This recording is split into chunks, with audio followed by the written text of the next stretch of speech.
Assalamualaikum warahmatullahi wabarakatuh. Halo teman-teman, apa kabar? Semoga sehat selalu, ya. Kali ini, izinkan saya menceritakan sebuah kisah yang cukup menguras emosi dan penuh dengan pelajaran hidup, serta sedikit aroma ketiak. Cerita ini terjadi di tahun 2015, di sebuah kawasan yang biasa kita dengar, Tebet, Jakarta Selatan. Saat itu, jagat Twitter sedang heboh memperbincangkan sosok yang dikenal dengan nama Tata Cabi. Tata bukan selebgram, bukan pula influencer, tapi ia cukup terkenal di Twitter.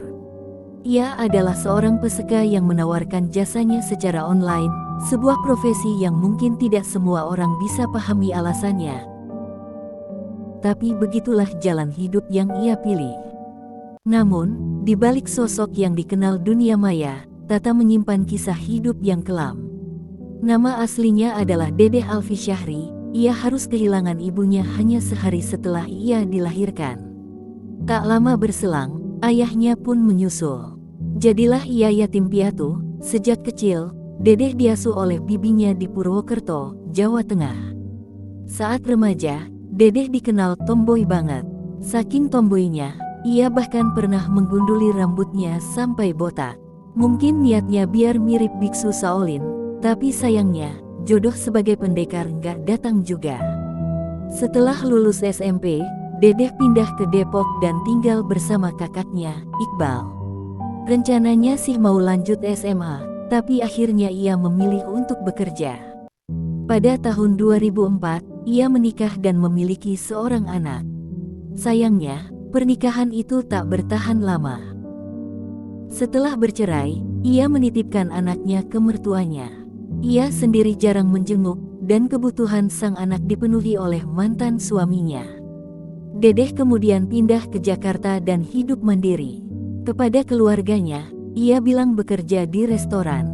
Padahal kenyataannya, ia berprofesi sebagai wanita malam dengan nama beken, Tata Cabi. Ia menjajakan jasanya secara terang-terangan di Twitter, lengkap dengan tarif dan testimoni pelanggan. Nah, disinilah cerita mulai mengarah ke tragedi. Seorang pria bernama Prio Santoso, guru les yang dikenal pintar dan agamis, penasaran dengan layanan Tata. Berbekal testimoni yang memuji-muji Tata, Prio menghubunginya lewat Twitter dan membuat janji kencan. Pertemuan pertama mereka di kosan Tata di Tebet. Namun seusai diservis oleh Tata, nggak ada kesan yang mendalam bagi Prio. Sehingga pada tanggal 10 April tahun 2015, ia memutuskan untuk datang lagi dan menyewa Tata lagi. Saat itu, Tata menyuruh Prio mandi dulu biar lebih segar. Tapi, karena handuk yang tersedia basah, dan hanya ada tisu untuk mengeringkan badan, Prio memilih untuk tidak mandi. Entah ini keputusan tepat atau tidak, yang jelas, kejadian setelahnya berjalan sangat cepat. Di tengah-tengah acara pencoblosan, Tata beberapa kali menutup hidung dan bilang, "Bau ketiak lu bisa bikin mati, Bang." Ucapan itu, meski mungkin itu cuma bercanda, namun kalimat tersebut membuat Prio tersinggung. Emosinya tersulut, dan gak mood lagi melanjutkan kegiatan pencoblosan. Dan setelahnya, entah setan apa yang merasuki Prio, dengan mata gelap, ia menghabisi nyawa Tata. Kabel roll yang ada di kamar Tata, dia gunakan untuk menjerat leher Tata. Setelah menyadari apa yang telah diperbuatnya, Prio panik. Namun sebelum pergi, sembari menunggu kosan Tata sepi, ia pun sempat mengambil barang berharga Tata. Seperti iPad, MacBook, handphone, dan uang tunai Tata sebesar 2,8 juta rupiah. Sebelum melarikan diri, kamar dikunci dari luar, dan kunci dibuang ke selokan di stasiun. Jasad Tata ditemukan keesokan harinya oleh pengelola kos yang curiga karena Tata tak keluar kamar seharian. Dengan cepat, polisi menemukan jejak Prio dari catatan pelanggan Tata yang rapi dalam buku hariannya. Pada tanggal 15 April tahun 2015, Prio ditangkap di rumahnya di Bojonggede, Bogor.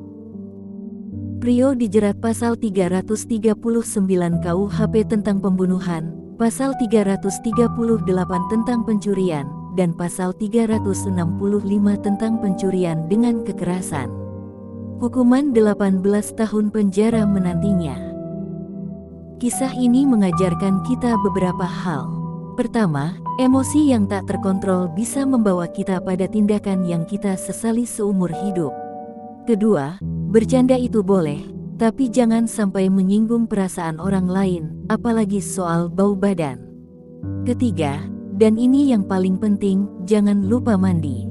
Sekian cerita kali ini. Semoga kita semua bisa belajar dari tragedi ini dan menjadi pribadi yang lebih bijak dalam mengendalikan emosi.